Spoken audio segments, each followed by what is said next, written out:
ನಾವು ಬೆಳಗಾವಿಯಲ್ಲಿ ಮೇಡಮ್ ಇಲ್ಲಿ ಮೇಡಮ್ 10 ವರ್ಷ ಮೇಡಮ್ ಕೆಲಸ ಮಾಡಿದ್ವಿ ಮೀಡಿಯಾ ಲೈನಲ್ಲಿ. ನಾವು ಬೆಳಗಾವಿಯಲ್ಲಿ 2016ರಿಂದ ಕೆಲಸ ಮಾಡ್ತೀವಿ.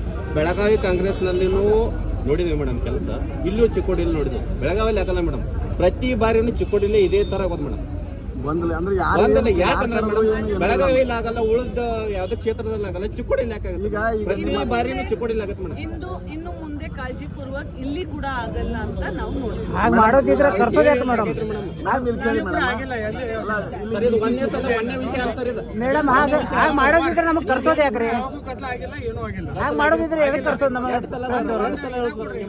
ನಿಮಗೆ ಪ್ರತಿ ಸಲ ನೀವು ಬಂದು ನಾನು 3 ಸಲ ಹೇಳಿದ್ರಿ ಸರ್. ನಾನೇ ನಿಮ್ಗೆ ನೀವು ಹೇಳ್ತೀರಿ ಏನ್ ನಮ್ಮವ್ರ ನೋಡ್ಕಪ್ಪ ಅಂದ್ಕೊಂಡು ಆಯ್ತು ಸರ್, ನಿಮ್ಮವ್ರು ಅಂದ್ಕೊಂಡು ಇದೊಂದು ಸಲ ಏನೋ ಆಗಿತ್ತು. ಹೌದು ಸರ್, ಪ್ರತಿ ಸಲ ನಿಮ್ಗೆ ಪ್ರತಿ ಸಲ 3 ಸಲ ನೀವು ಹೇಳಿದ್ರಿ ಸರ್, ಅಡ್ಜಸ್ಟ್ ಮಾಡ್ಕೊತ ಹೇಳ್ತೀರಿ ಸರ್. ವಿಚಾರಧಾರೆ ಇರ್ತದೆ, ಒಬ್ಬರೊಬ್ಬರು ವಿಚಾರ ಭಿನ್ನ ಇರ್ತವೆ, ವ್ಯಕ್ತಪಡಿಸಲಿಕ್ಕೆ ಅವಕಾಶ ಕೊಡ್ತೀವಿ ಸರ್. ಹಿಂಗೆ ಮಾಡೋದಿದ್ರೆ ಕರೀದಾಕ್ರಿ ನಮಗೆ, ಕರೀದಾಕ್ರಿ ನಮ್ಗೆ ಸರ್.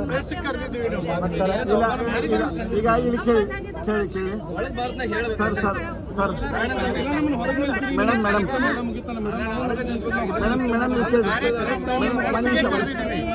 ಮೇಡಮ್ ಏನಾಯ್ತು ಸಭೆಯಲ್ಲಿ? ಏನಾಯ್ತು ಅದು ಒಂದು ಬಾರಿ ಕ್ಷಮೆ ಆಯ್ತು, ಓಕೆ 2 ಬಾರಿ ಕ್ಷಮೆ ಕೇಳ್ತಾ ಇದ್ದೀನಿ, 3 ಬಾರಿ ಕ್ಷಮೆ ಕೇಳ್ತಾ ಇದ್ದೀನಿ, 100 ಬಾರಿ ಕೂಡ ಕ್ಷಮೆ ಕೇಳ್ತಾ ಇದ್ದೀನಿ. ಸಭೆಯಲ್ಲಿ ಏನಾಯ್ತು ಮೇಡಮ್?